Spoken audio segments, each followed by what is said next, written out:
Good afternoon. My name is Dr. Dick Montali. I'm the head of the Department of Pathology at the National Zoo in Washington, D.C., Smithsonian Institution. And my subject for today is an overview of mycobacterial diseases in zoo and wildlife species. I'll talk about the historical aspects somewhat, some of the current issues and future challenges of this disease.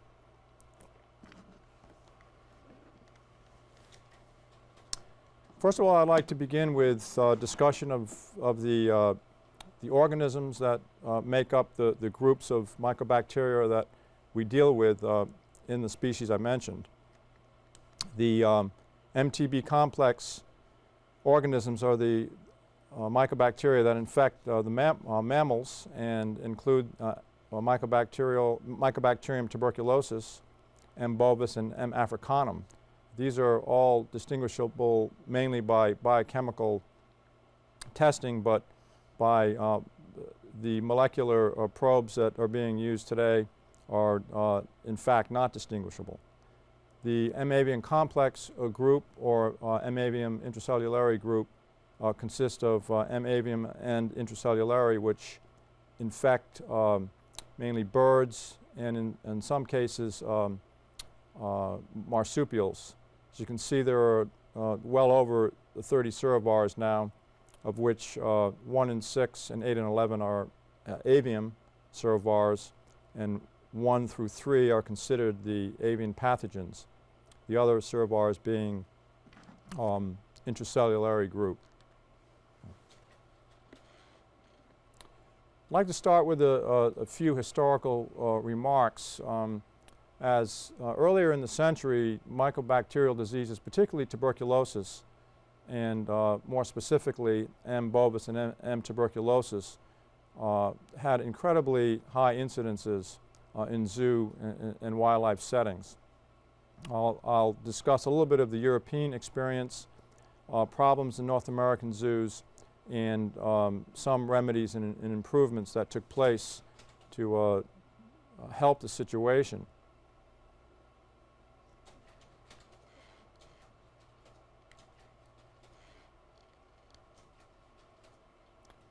Here's an example of some of the cases as I dug through some of the very early pathology files in the 20s, depicting numerous cases of tuberculosis.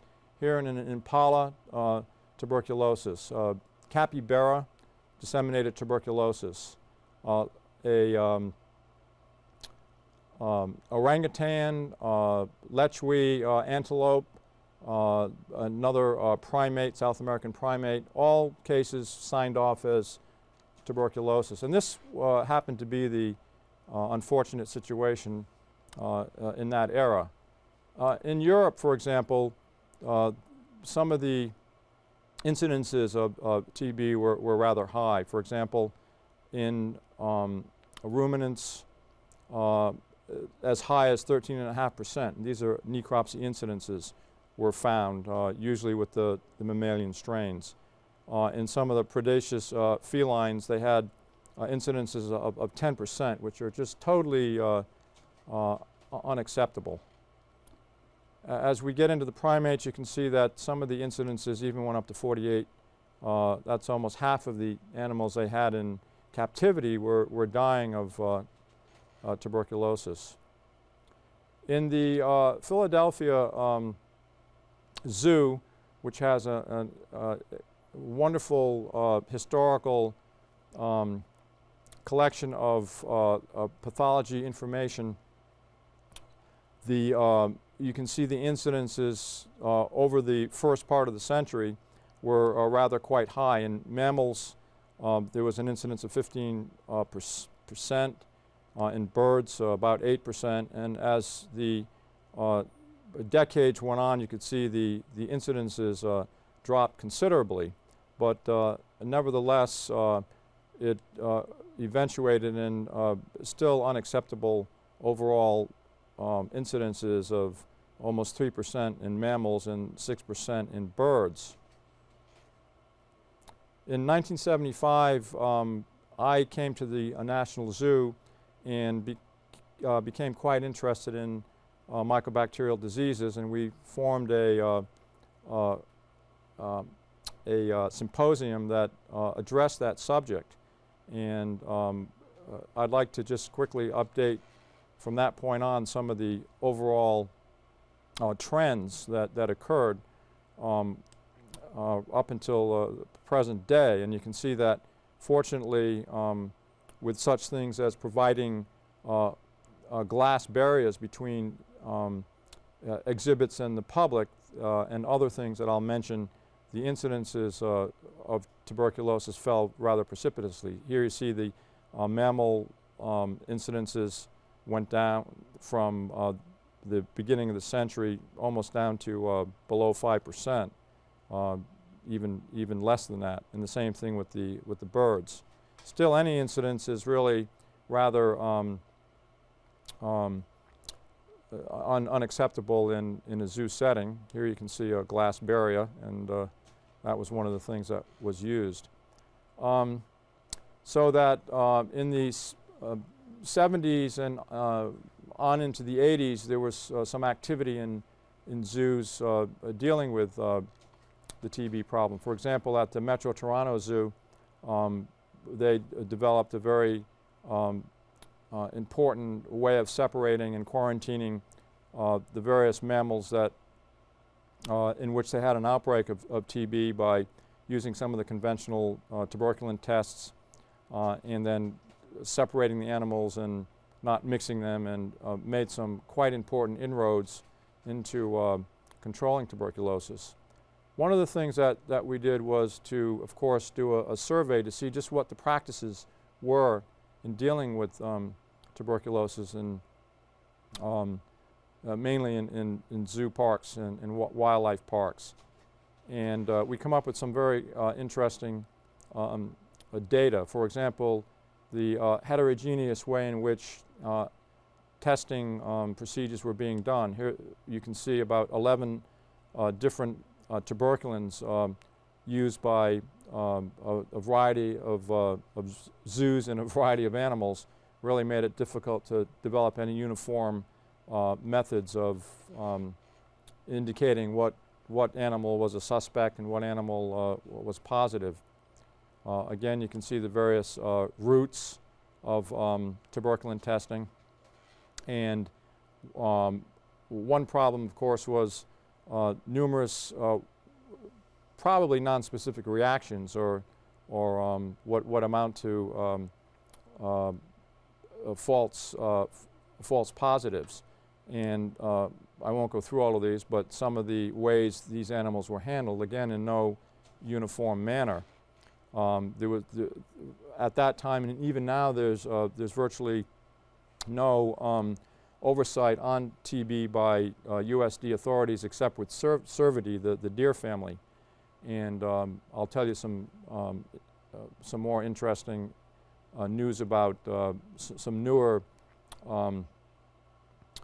oversight by USDA dealing with elephant tuberculosis. But you can see the cross-section of species that appear to be the targeted species that have the highest incidences of tuberculosis. There's been some surveys done. This is a survey between the 1960 and early 1990s, showing some of the species, and these are actually M. bovis cases that are confirmed by culture, which is still the gold standard for determining the diagnosis. And the distribution of these are at mainly zoos. Again, the same 104 cases spread out all over the U.S. You can see obviously the east half of the U.S. seems to, particularly the northeast, seems to have the higher incidences. Well, I'd like to also tell you a little bit of our experience with M. bovis in megavertebrates. You can see a black rhino in our collection in 1978. One hot day in August, keeled over and died, and we did the necropsy, and this is what we found: very advanced cavitating caseocalcareous tuberculosis, which is almost a replica of that seen in domestic cattle. We, over the next few years, spent a lot of time trying to identify possible other cases. This occurred in our large mammal house or megavertebrate house, where we housed also other rhino species, elephants, giraffes, and pygmy and Nile hippopotamuses. So we spent quite a bit of effort trying to determine if any of these other animals were tuberculous. It turned out that the mate of this rhino was indeed positive. We obtained this by tracheal washes in a sedated animal and tried treating the animal at that time, but it eventuated in euthanizing the animal because it was just too advanced. This is an example of a tuberculin reaction. One of the things we found that was many of the species that we tested do in fact show nonspecific reactions or false positives. That is, the sensitivity of the or the specificity of the tuberculin's specificity is really not that good, because it shows probably what are cross reactions with other mycobacterial antigens. And we found that looking at the biopsy or biopsying the sites of the tuberculin reactions was very important to distinguish from true delayed type hypersensitivity reactions from other possible causes of forming a lump, including infection, trauma, or some sort of an allergic reaction. But it was not useful in correlating or determining whether an animal was actually positive for clinical tuberculosis. It just merely indicated a delayed type hypersensitivity reaction. So that it was useful, but not as far as telling whether the animal was tuberculous. Here you see a skin reaction. Of course, the megavertebrates have very, very thick skin. This is all epithelium. Here you see in the dermis evidence of cellular infiltrate, which is predominantly lymphocytes and macrophages around the vessel. So a very classic picture of the delayed type hypersensitivity reaction. We learned a lot, but still we're not able to always be assured that animals that showed some of these nonspecific reactions were not tuberculous. Opportunistically, if an animal died, of course, we were able to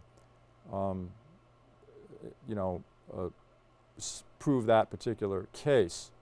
Later on, we had some problems with M. bovis in our Bactrian camel herd, which was located in our Front Royal facility in Front Royal, Virginia. In that herd, we had numerous reactions before we realized that we had actually two tuberculous animals associated with M. bovis. But it's pretty well known that camels as a whole are nonspecific reactors. And so there was quite a challenge ahead of us to determine what represented true reactions versus nonspecific.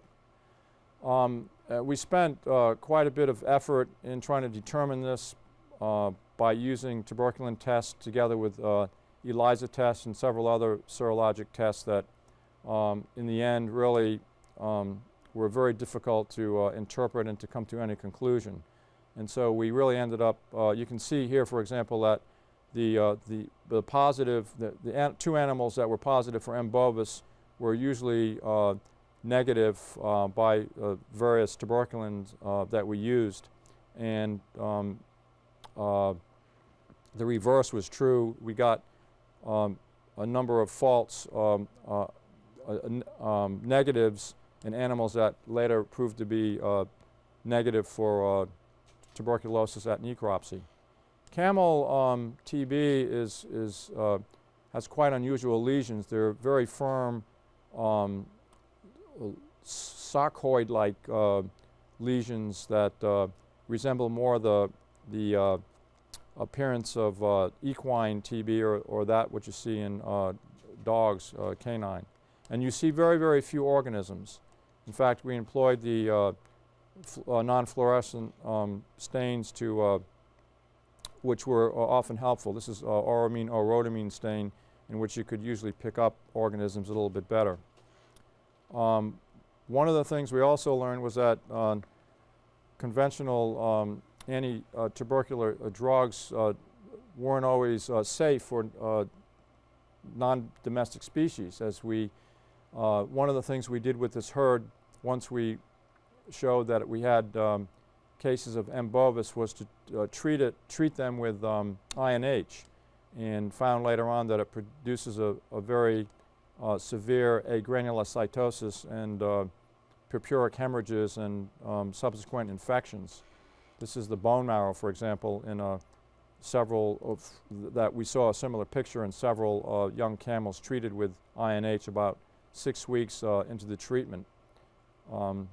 So that's another strike against you, that conventional drugs don't always work. I'm going to talk a little bit more about mammalian TB when we talk about tuberculosis in wildlife and some of the other problems that are inherent with that subject. But I'd like to just quickly review some of the other forms of mycobacterial diseases that we deal with in the zoo. And of course, tuberculosis in avians, as caused by M. avium complex, mainly Mycobacterium avium.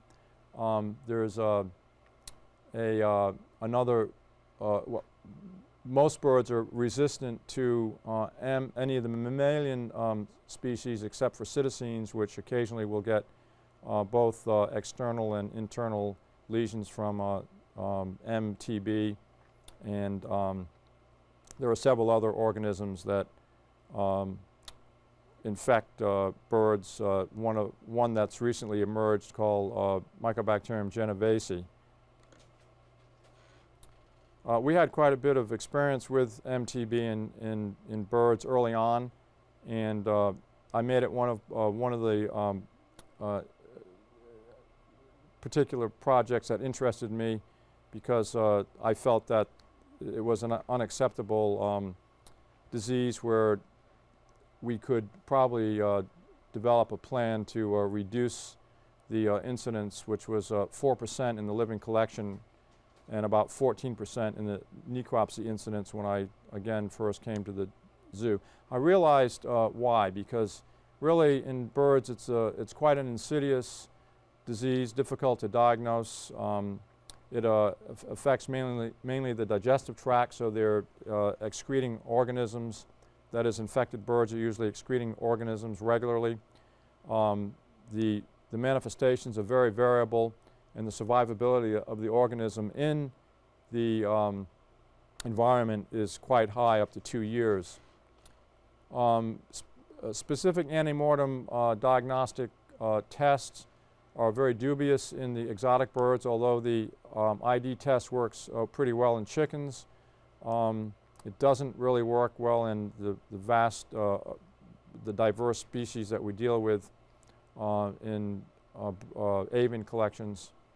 Serologic tests in some instances work for some species, but do not work universally in all birds. And it's important, again, the acid-fast staining and culturing is really the gold standard. There are some more non-specific ways of honing in on possibly tuberculous birds, and that includes, of course, some of the clinical aspects, elevated white counts, which again are non-specific, but TB has to be in the differential, and then of course bone lesions, and occasionally in lesions that are visible, laparoscopy can be used. There are basically two pathologic types of lesions in avian tuberculosis, and one is the nodular form, which is more the conventional or the the most commonly seen form, and then the non-tubercular form, which we refer to as mycobacteriosis, just to distinguish it from the tubercular form. Well, here's the type that most pathologists would recognize and consider in their a list of differentials.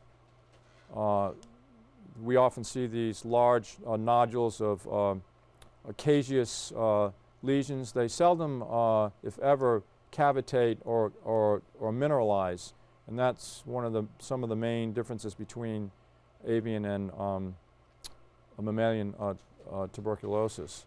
And you can see that there are many, many organisms often found within the lesions. This is more of a conventional granuloma. Bone lesions are, as I mentioned, fairly common, and as you recall, birds have a air sac system that actually involves the bone, so this is an excellent way of disseminating the disease throughout other organs. Here is that same lesion involving the joint, and often the bone marrow is involved too. Laparoscopic view of lesions on the liver. You can biopsy those and tell. This is a Micronesian kingfisher, and you can see that you can see the abdomen is quite swollen, suggesting some sort of a mass in the abdomen. And this bird went on and died, and at necropsy it turned out to be the liver. This is a very large, pale, swollen liver, which really represents the diffuse or the diffuse form of tuberculosis that we refer to as mycobacteriosis. In this case, the lesions consist of almost pure populations of macrophages. It's almost hard to tell that these are macrophages versus the liver cells, and in fact this has been confused and missed as Mycobacterium avium. And there seems to be a few birds species that are prone to this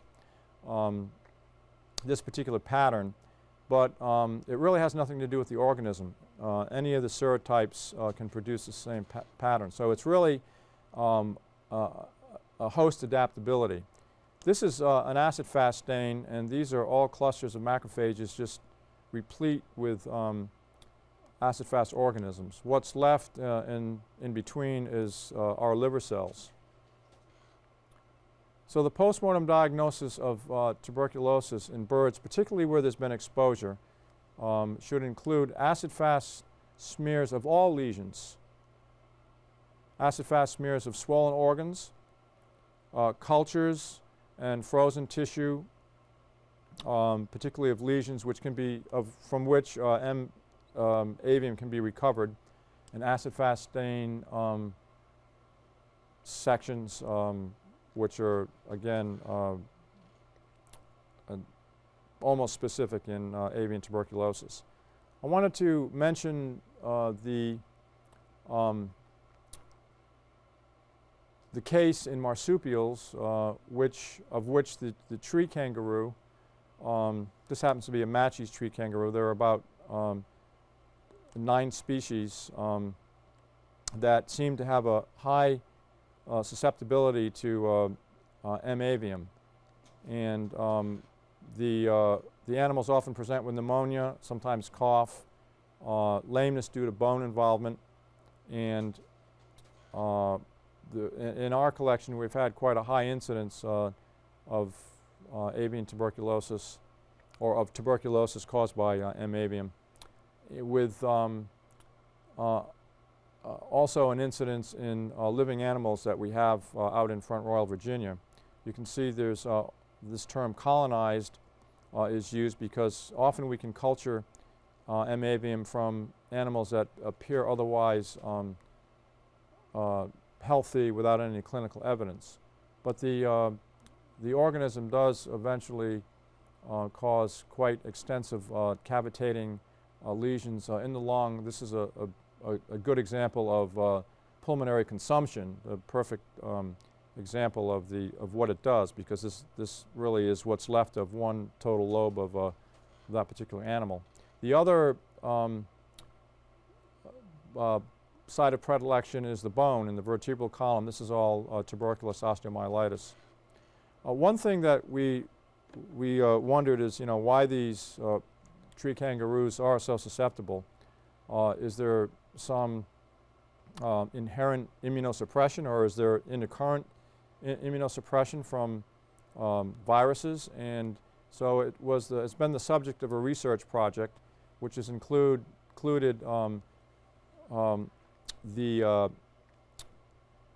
looking at both the cellular and humoral immune system.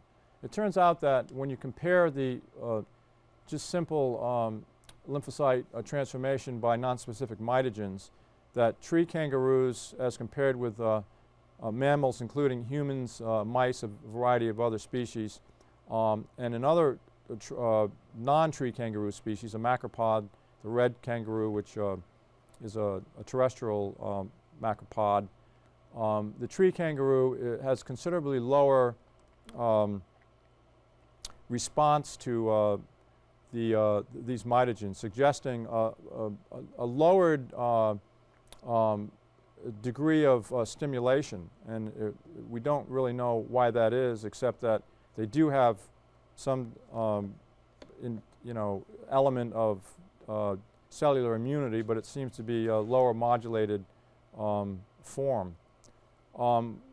This is ongoing as far as other studies that we're doing, including having probably ruled out anything like a retrovirus, which has been also noted in other marsupial species. But you can see here in our conclusions that these animals are clearly susceptible to MAI infections. The source appears to be the environment. There's really no single common source after looking at a number of organisms, both by DNA, endonuclease fingerprinting, and DNA hybridization studies, and that there seems to be at least some decrease in the CMI response during advancing infection. So we still don't really quite understand, unless there's some evolutionary root to it, indicating that these animals really don't face this organism in nature, and for that reason nature didn't prepare them, to put it simplistically. It's difficult to diagnose. As I mentioned, we've done these various tests, and right now I think it's trying to propagate these animals in captivity looks rather bleak.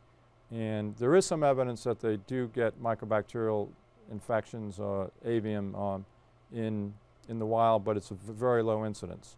Well, let me just talk a little bit about the cold-blooded species, which will include the amphibians, reptiles, and fish. And the organisms responsible for pathogenic, that are pathogenic in these species include Murinum, Fortuitum, and Chelonae, and a few others that are discussed in the literature. TB in reptiles, the squamates, mainly the snakes and lizards, is mostly a disease of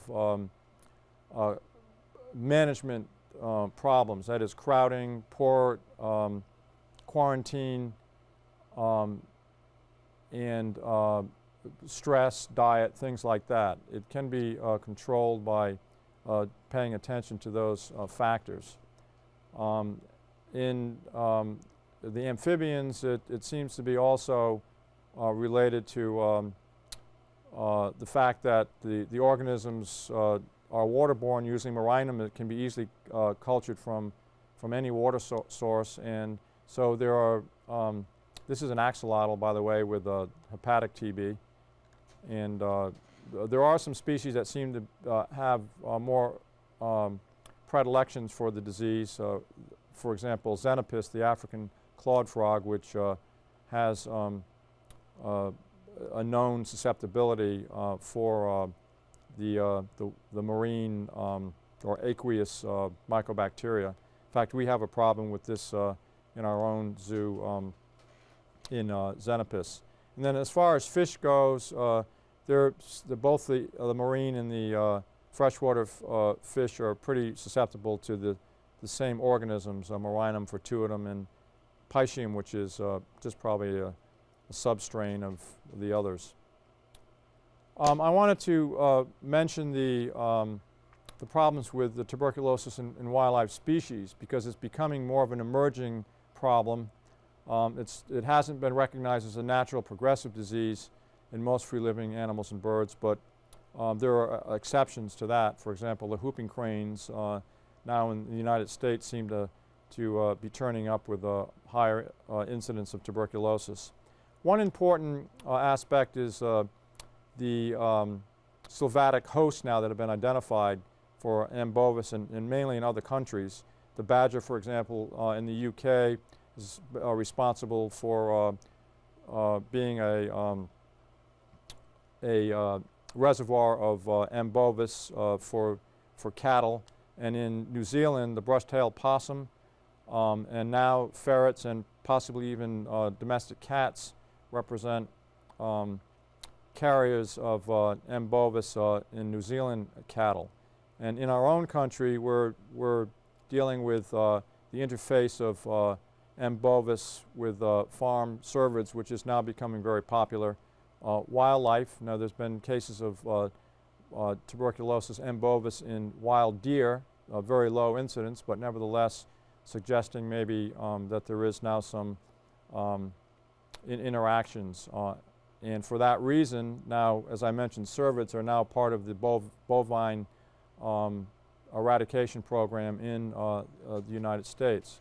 Here's a little graph to show you the possible interface between exotics, wild ungulates, and in fact one problem along the borders in the southwest between Mexico and the states in that area are Mexican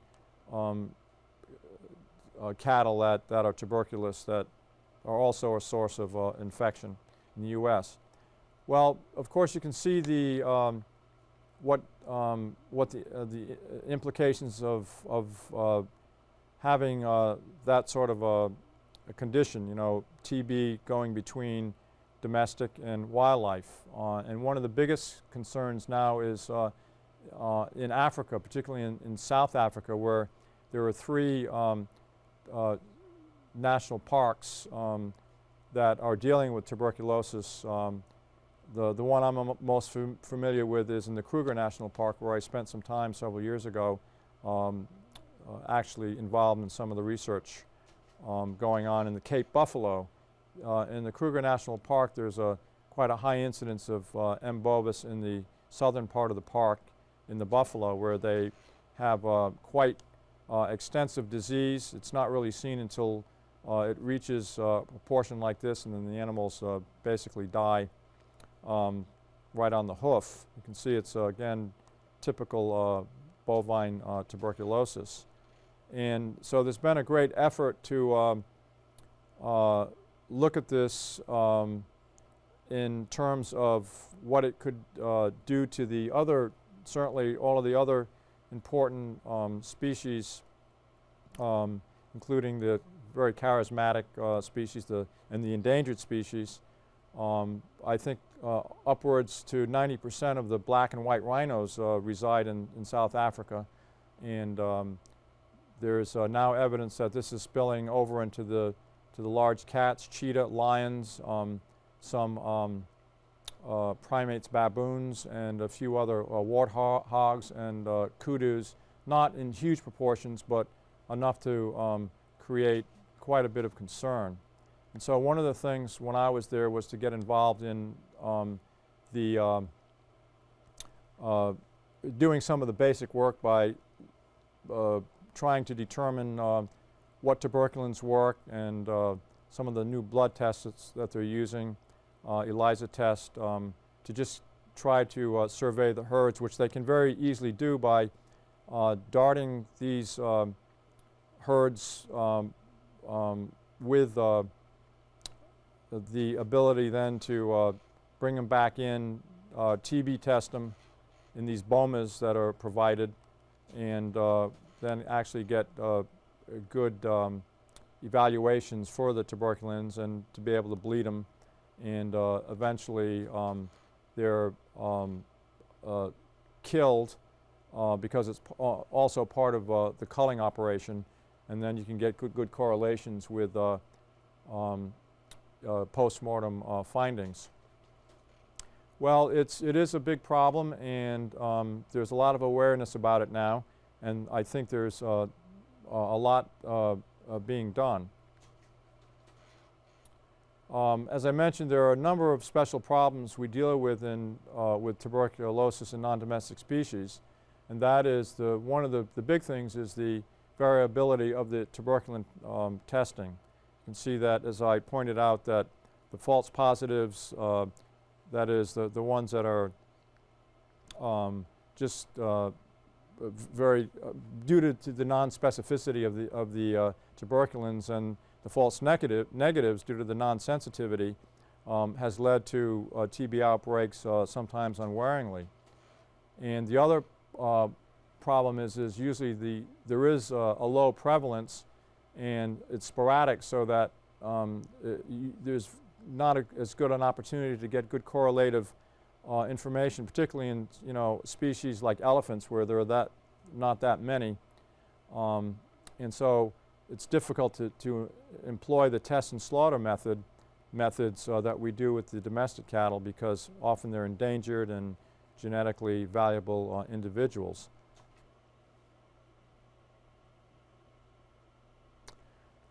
A good example of the problems with low prevalence and sporadic nature is, for example, with elephants. In the U.S. today, there are several small outbreaks of TB in elephants, which include circus elephants that travel, and you can see the issues there, not only for the elephants but for possibility of transmission between elephants and humans. And so that it's a good example where you just can't test and slaughter because these are endangered species, and there's a lot of sentiment about elephants. They're a very charismatic species, and it would be terrible to have to perform the same methods that we use for domestic cattle. So it turns out that there are now protocols that are being developed with the opportunities to treat with some of the drugs that have shown some promise, as I'll mention shortly about the treatment possibilities.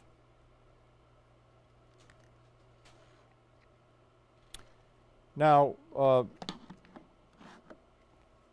I think the last part of this talk will include some of the newer tests, the diagnostic opportunities, treatment, and as I mentioned, are part of the challenges for the future. Not too long ago, there's been some really good work done by Charles Thone and Hagsma. Thone is from the U.S. and Hagsma from the Netherlands, who developed ELISA tests that have been very useful in some of these exotic ungulates.